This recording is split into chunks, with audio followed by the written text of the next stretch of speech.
ভাই আজকে আপনাদের ত্যাগ শিক্ষা নিয়ে কিছু কথা আমি বলবো। আসলে ত্যাগ কি জিনিস ছোটবেলা থেকে দেখে আসছি।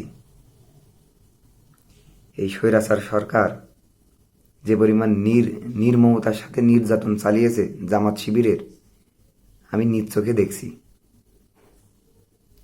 আপনারা অনেকেই এখন প্রকৃতপক্ষে বিশ্বাস করে বুঝতে পারছেন যে আসলে এরা কি। ভাই সব থেকে মনের ভিতরে ক্ষোভ কখন আসতো জানেন? যখন অনেকেই বিভিন্ন সময় বিভিন্নভাবে বলতেন, আসলে খারাপ লাগতো। কি পরিমাণ ত্যাগ বাংলাদেশে, আমি মনে করি আমি যতটুকু দেখেছি, বা আমি সোজা কথা বলি, কোনো মানে যেটা সত্য সেইটাই বলি। চাটা পাবলিক, চাটা স্বভাব আমার নেই, চাটা না, যেটা সত্য ওইটাই বলি, যেটা বাস্তব। আপনারা দেখেন কি পরিমাণ ত্যাগ স্বীকার করেছে। এত পরিমাণ ত্যাগ আপনারা ভালো করে দেখেন, একটু পর্যবেক্ষণ করে দেখেন তাদের ত্যাগ, কি পরিমাণ ত্যাগ, তাদের উপর কি পরিমাণ নির্মম অত্যাচার, বা কত মানুষের কত মানে আপনি একটা জিনিস খেয়াল করে দেখেন আপনারা, যে মানুষের সামনে, যে এই যে কোটা আন্দোলনে সবাই সবাই যারা গিয়েছে বা যারা গিয়েছে, আমরা বেশিরভাগ মানুষের কাছ থেকে সংবাদ নিয়ে দেখেন, বেশিরভাগ মানুষই 2 রাকাত নফল নামাজ পড়েছে, আল্লাহর কাছে দোয়া করেছে, বারবার বলে গিয়েছে, আল্লাহ যদি মৃত্যু হয় শহীদই মৃত্যু দিও আল্লাহ। তো এই যে আসলে দেখবেন যে সামনে পুলিশের গুলি বা যে কোনো গুলির সামনে বা অত্যাচারীর গুলির সামনে বুক পেতে দেওয়া অত সোজা না। মনের ভিতরে কতটা শৃঙ্খলা হওয়ার পরে, কতটা ভালো হওয়ার পরে, সুন্দর মন নেওয়ার পরে, বা ইসলামিক মন মাইন্ড হওয়ার পরে মানুষ সামনে যে শহীদি মৃত্যুর কথা চিন্তা করে সামনে এগিয়ে যায়। ভাই ত্যাগ ত্যাগ কি জিনিস ছোটবেলা থেকে দেখেছি ভাই। কত নির্যাতন। যখন শুনবেন যে আপনি আসেন বাইরে, যখন শুনবেন যে হঠাৎ আপনার বাপ বা ভাইয়ের ধরে নিয়ে গিয়েছে পুলিশই, অথচ আপনি দেখবেন সেই মানুষটা সারা জীবন দেশের জন্য কাজ করেছে। আপনি সারা এলাকা খুঁজে সৎ লোক পাবেন, খুবই কম মানুষ পাবেন এই সময়ে, সৎ লোক খুবই কম পাবেন দেশের জন্য কাজ করার লোক। তো এই সমস্ত ত্যাগ করা লোক এত পরিমাণ দেশের জন্য কাজ করেছে সৎভাবে, তারপরও দেখেন প্রতিটা মানুষের মিথ্যা মামলা দিয়ে তাদের ফাঁসানো হয়েছে। আসলে এই ত্যাগের কথা আমি কি বলবো। ত্যাগ আমি ছোটবেলা থেকে দেখেছি, বা নির্যাতন আমি দেখেছি, কি পরিমাণ নির্যাতন। কত কাছের মানুষ নির্যাতন করেছে, কত দূরের মানুষ নির্যাতন করেছে। তারপরে দেখেন এখন এমন সুন্দর একটা দিন, এখন কি না করা যায়, কত কিছু মানুষের, কত মানে রাগ অভিমান কত কিছু দেখাচ্ছে, কিন্তু দেখেন মনের ভিতরে সেই কষ্টটার, কত কষ্ট, সেই কষ্টের কোনো ক্ষোভ নেই। যে জ্বালাও পোড়াও করে দেবো, ধ্বংস করে দেবো তার এও হ্যান ত্যান। ভাই ধ্বংস করে কোনো দিন কোনো কিছুর সমাধান হয় না। সে আমারে করেছে, সে আমার নির্যাতন করেছে, আমার ধ্বংস করার চেষ্টা করেছে, আসলে রাখার মালিক তো আল্লাহ। আমরা মানুষ তো, আমরা সাধারণ, আমরা কিছু না। তাই বলে তারা করেছে তাই বলে আমরাও করব? কি মন মানসিকতা নিয়ে বড় হয়েছেন, বা কি মন মানসিকতা নিয়ে আপনি যে কোনো দলে সাপোর্ট করেন? যে আরে ভাই মেরেছেন ভালো কথা, মানুষের ঘর বাড়ি এ ও হ্যান ত্যান, এ করতে হবে ও করতে হবে, কেন ভাই তা করতে হবে কিসের জন্য? এত লাফালাফি করা তো ভালো না। আপনি কি এই যে আমরা ছাত্ররা এত কষ্ট করে, আপনারা কি একবারও খোঁজ নিয়েছেন ছাত্ররা কিভাবে মাঠে নেমেছে? প্রতিটা ছাত্র, তারা বেরোনোর সময় তারা খাওয়া দাওয়া করে, তারা 2 রাকাত নফল নামাজ পড়ে শহীদি মৃত্যুর কথা চিন্তা করে আল্লাহর কাছে দোয়া করেছে, আল্লাহ যদি মারা যায় আল্লাহ তুমি শহীদি মৃত্যু দিও। আপনি একটু ভেবে দেখেন তো, আপনারা ভেবে দেখেন যে আমার সামনে গুলি করবে, আমি চলে যাচ্ছি, আল্লাহর আল্লাহর কাছে দোয়া করছি যে আল্লাহ তুমি শহীদি মৃত্যু দিও আল্লাহ। চিন্তা করে দেখেন কতটা বুক নিয়ে, কতটা আত্মবিশ্বাস নিয়ে, মন মানসিকতা সুন্দর না করে, এই রকম চিন্তা ভাবনা না না করে বাইরে ওই পুলিশের সামনে যেয়ে, গুলির সামনে যে দাঁড়ানো যায় না। ভাই মন মানসিকতা পবিত্র করতে হবে। আপনি যেমনই মানুষ হন না কেন, কেউ ভুল করেছে তাকে, তারে ক্ষমা করার, তারে মাফ করে দেওয়ার চিন্তা ভাবনা করেন। আপনি সুযোগ নিচ্ছেন, তারে মারবেন, ধরবেন, এ করবেন, ও করবেন। ভাই এগুলো সমাধান না। মাফ করে দেন ভাই, মাফ করে দেওয়াটাই কাম্য। কারণ প্রতিশোধ কোনোদিন ভালো কোনো কিছু হতে পারে না। আমরা ছাত্ররা গণতন্ত্র চাইছি, আমরা গণতন্ত্র পাইছি। দেখেন ছাত্ররা কত সুন্দর কাজ করে যাচ্ছে। আর কত রাজনৈতিক দল এখন দেখেন, কত রাজনৈতিক দল দেখেন এখন শুধু চিন্তা ভাবনা কি, যে কিভাবে কি করতে হবে, হ্যান করতে হবে, ত্যান করতে হবে। ভাই আগে দেশটা গুছান, দেশের সুন্দরভাবে দেশটা সাজান। ভাই ক্ষমতায় তো কেউ না কেউ আসবেনি। আর নির্বাচন কিন্তু ওই 2 নাম্বারই মার্কা নির্বাচন হবে না, নির্বাচন হবে সুষ্ঠু। কারণ এখানে আপনি লাফালাফি করবেন, ছাত্ররা ঠিকই আছে।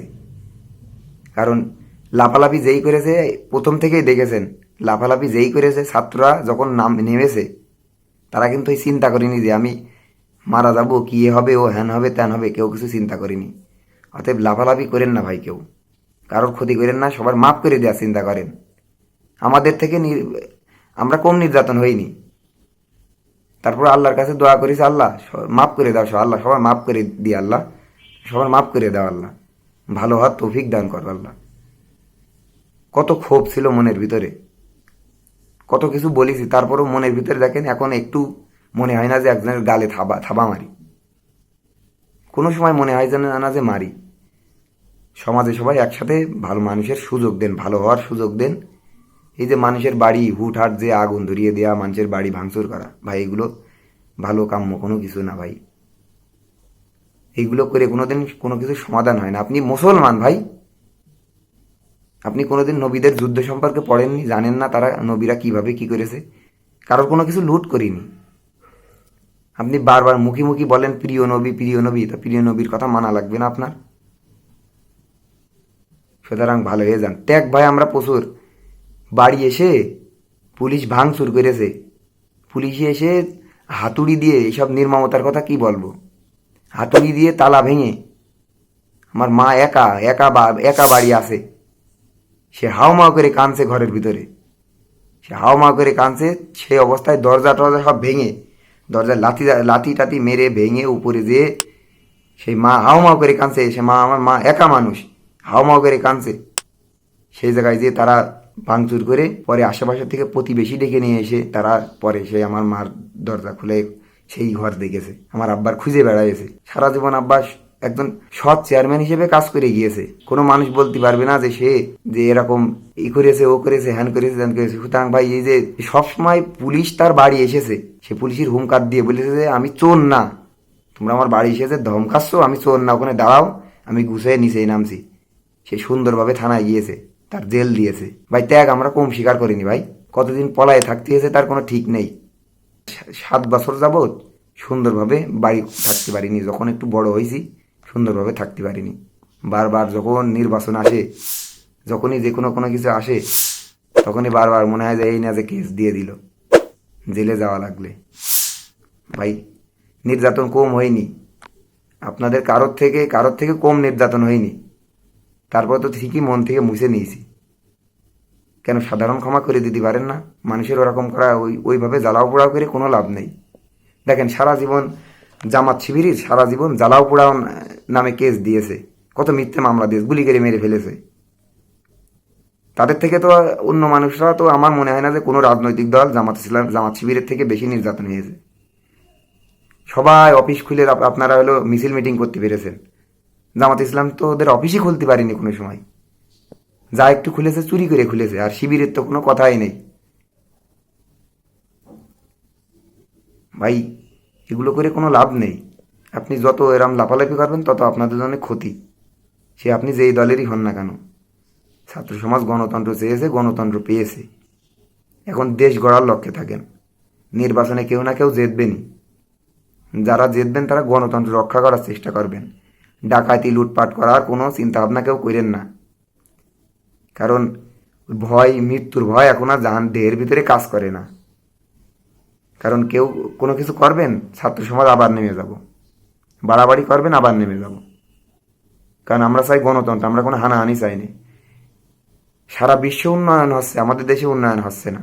দুর্নীতি, মারামারি, হানাহানি, কাটাকাটি, কেন ভাই তা হবে কিসের জন্য? সবাই শিক্ষিত হওয়ার চেষ্টা করেন, নিজের সন্তানের শিক্ষিত করার চেষ্টা করেন। অনেকেই পড়াশোনা করাতে চান না সন্তানের, টাকা খরচ আছে, বা ইনকাম করে কি করবেন, সন্তানের মানুষ করেন সুন্দরভাবে, একটা সুনাগর হিসেবে গড়ে তোলেন। দেখেন দেশ বেশি দিন ভালো হতে সময় লাগবে না। সুতরাং ভাই, ত্যাগের কথা কেউ বলবেন না, বা ত্যাগ নিয়ে এইসব কথা বলবেন না। ত্যাগ আমাদের থেকে কেউ কম হয়নি, কত লাঞ্ছনার শিকার হতে হয়েছে, বাড়িতে জিনিসপত্র পর্যন্ত সব সরাই ফেলতে হয়েছে।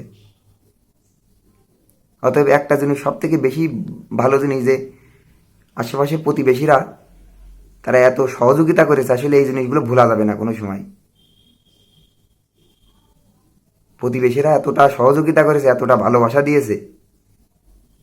মাঠে ভুঁই পড়ে আছে, চাষবাস পড়ে আছে, মানুষ হিসাব দেখে দিয়েছে। মানুষ ফোন করে বলে যে তোদের ভুঁইতে পানি কমে গিয়েছে, মানুষ ফোন করে বলেছে, তারপরে সেই জায়গায় দেওয়া হয়েছে। এতটা সহযোগিতা মানুষ করেছে। সুতরাং আমি জানি না কেন এরকম সবাই করছে, না জ্বালাও পোড়াও এরকম নির্যাতন করার কোনো প্রয়োজন নেই। এগুলো করেন না, আর এগুলো বাদ দেন। সুন্দর একটা দেশ বাংলাদেশ গড়ি। আগে যা হয়েছে ওইসব ভুলে যাই, কারণ ভুলাটাই আমি মনে করি ভালো। ওসব মনে রেখে তারা করেছে, তারা করেছে বলে আমাদের করতে হবে এমন, আপনারাও তো তাহলে তাদের মতো। যদি আমরা করি তা আমরাও তো তাদের মতো। ভাই ত্যাগ স্বীকার করেন, ত্যাগই একটা সুন্দর জিনিস। দেখেন ভাল লাগবে, তাদের ভালো হওয়ার সুযোগ দেন। যারা উড়ো ছুড়ো তারা তো উধাও, তারা আর ফেরবে না কোনো সময়। আর এমনি স্বাভাবিক মানুষের এইভাবে এখানে ঝঞ্ঝার শক্তি দেখাচ্ছেন, নিজের হলো ব্যক্তিগত ওইসব হাসিল করছেন, ওগুলো কোনো লাভ নেই। ভালো হওয়ার চেষ্টা করেন, দেশ গড়ার একটা দেশ সুন্দরভাবে সুন্দর একটা বাংলাদেশ গড়ি।